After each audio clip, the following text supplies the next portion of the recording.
روک دے اور نارمل چال چلے. جہاں بھیڑ چھٹی کوئی خالی جگہ ملتی ہے تو وہاں پھر رمل کرے. اور رمل ویسے کعبے کی طرف کعبے شریف کے قریب طواف افضل ہے, لیکن رمل اگر نہیں ہو پا رہا, رمل کے لیے اگر کعبے سے دور طواف کرنا کرے تو یہ افضل ہے, یہ بھی خیال رکھے. بھلے اگر آپ میں طاقت ہے زیادہ چلنے کی تو آپ دور سے طواف کریں تاکہ رمل کی سنت آپ کی نہ چھوٹے. ویسے یہاں تو یہ رمل کی سنت اور تو روئے زمین میں کہیں بھی ادا نہیں ہو سکتے, تو یہیں ہوگی کعبے کے مخصوص طواف میں جس کے بعد صحیح ہے. صلو علی الحبیب صلی اللہ علیہ محمد صلی اللہ علیہ وسلم. یا سیدی, یہ طواف کی ہی بات ہو رہی ہے تو دوران طواف کچھ لوگ بلند آواز سے وظائف پڑھ رہے ہوتے ہیں, دعائیں پڑھ رہے ہوتے ہیں, مناجات پڑھ رہے ہوتے ہیں, اور کافی بلند آواز ہوتی ہے, یا ایک پڑھاتا ہے باقی پیچھے پڑھ رہے ہوتے ہیں, تو یہ کرنا کیسا, کیا اس طرح دعائیں کر سکتے ہیں, مناجات وغیرہ پڑھ سکتے ہیں؟ دوسرے مختلف ممالک کے لوگ ہوتے ہیں وہ کر رہے ہوتے ہیں, تو پڑھنا تو کوئی حرج نہیں ہے اگر کوئی ایسی دعائیں کر رہا ہے, لیکن یہ کہ آواز اتنی بلند نہ ہو جس سے دوسرے پڑھنے والے کو تشویش ہو, پریشانی ہو, اپنا پڑھنا اس کے لیے دشوار ہو جائے. واقعی اتنی بلند آواز سے پڑھتے ہیں کہ بندہ آہستہ ہو جائے, نہیں ان کو گزر لیتے, یوں جی چاہتا ہے کہ یہ کسی طرح دور چلے جائے تو اپنے پھر اپنا جو پڑھنا چاہتے ہیں وہ پڑھ پائیں. تو ایسا نہیں کرنا چاہیے, نارمل آواز جس سے کسی کو تکلیف نہ ہو. یہ صحیح میں بھی کرتے ہیں, طواف میں بھی کرتے ہیں اس طرح. اور باقاعدہ بعض اوقات تو اس طرح کہ آدمی نیا ہو نا اور پیچھے سے کوئی ہجوم اس طرح زوردار آواز سے آئے نا تو ہو سکتا ہے ڈر بھی جائے کہ یہ کیا ہو گیا پیچھے سے. اسی طرح وہ گھیرا ڈال لیتے ہیں آپس میں, پورا ایک گروپ ہوتا ہے تو ایک دوسرے کو وہ ہاتھ باندھ کے چل رہے ہوتے ہیں, تو اس میں بھی یہ ہوتا ہے کہ بہت زیادہ جو بیچارہ نارمل چل رہا ہوتا ہے پیچھے سے وہ آتا ہے تو اس کو دھکے بھی لگ رہے ہوتے ہیں, پریشان کر دیتے ہیں. یہ میرے ساتھ بھی ہوا ہے, میں ہاتھ کھلواتا تھا طواف میں, میرے ساتھ بھی یہ بڑا دنیا بھر کے لوگ, اب کوئی مدنی چینل کے ذریعے, کوئی دعوت اسلامی والے, تو سب مکس ہوتے ہیں, تو بہت سارا ہجوم ہو گیا تھا. تو یہ گھیرے ڈالتے تھے اور میں گھیرا ان کا توڑواتا تھا کہ یار یہاں عاجزی کا مظاہرہ ہے, کوئی مطلب میں کوئی وی آئی پی تھوڑی مر رہا, غلام بندہ بے دام. تو یہ سب کچھ بھی نہیں کرو, اللہ کے مہمانوں کو تکلیف مت دو. اب نارمل چلے, میں بھی چل رہا ہوں, اللہ موم کا ہو کہ پگھل جاؤں گا, تو بس وہ اپنے بیچارہ اپنی سمجھ کے مطابق لوگ کرتے تھے. اب ادھر تڑوایا تھا ادھر بنا دیتے گیڑا, یوں مطلب. اچھا, اسی طرح طواف کے دوران دعا جو مانگنی ہے وہ دعا ہاتھ اٹھا کر مانگنی ہے یا چلتے چلتے ہی مانگنی ہے؟ نارمل چال سے چلتے چلتے مانگے, ہاتھ اٹھانے کی ضرورت نہیں ہے. یا سیدی, آپ کو طواف میں دیکھا گیا, مجھے یاد ہے کہ ایک بار آپ کے ساتھ شرف ملا تھا تو آپ نے ہمیں کہا کہ مجھے ذرا سا بھیڑ میں جانے دو, اور بے شک مجھے اگر دھکے لگتے ہیں تو وہ بھی دھکے لگنے دو. تو اس کی کوئی وجہ, اس کی کوئی لاجک بیان فرمائیے. اب اگر صبر کر سکتا ہے اور کوئی ایذا نہیں ہوتی, تو اگر اللہ کے مہمانوں کا کوئی یعنی کہ مس ہو جاتا ہے جسم ہم سے تو سعادت ہے. کیسے کہتے ہیں نیک بندے اولیاء کرام بھی ہوں, ہمیں تھوڑی مطلب پتا چلے گا کون کون اس میں, اس طرح مطلب اپنا اس وقت اپنا ذہن بس یار کہ ان کا بھی تھوڑا مطلب ہے کہ میں ان کے بدن کی برکت لے لوں. لیکن یہ کہ ایسے ہجوم میں نہ جائے جس میں کچل جائے, ایذا پہنچے, ایذا نہ لگے. کیسا ہے نور چھایا مدنی مذاکرے میں. کوئی پہاڑوں کی سیر کے لیے جاتا ہے. کچھ لوگ ایسا بھی ہوتے ہیں کہ جو جانوروں کی منڈی میں تفریحاً جاتے ہیں. پیارے امیر علیہ سنت, ہماری رہنمائی فرمائیے کہ اگر کوئی تفریحاً منڈی جائے, نہ کوئی جانور خریدنا ہے اور نہ کوئی بیچنا ہے, تو وہ کیا کیا اچھی نیتیں کر سکتا ہے؟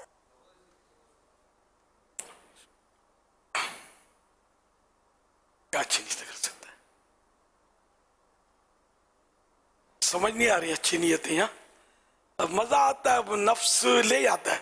اب کم از کم یہ نیت کر لے کہ میں کسی انسان یا جانور کو بے سبب ایذا نہیں دوں گا.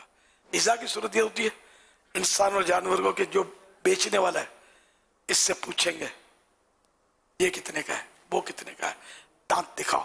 اب وہ جانور بازو کا راتوں کے ٹائم ہوتے, راتوں میں بھی لوگ جاتے ہیں,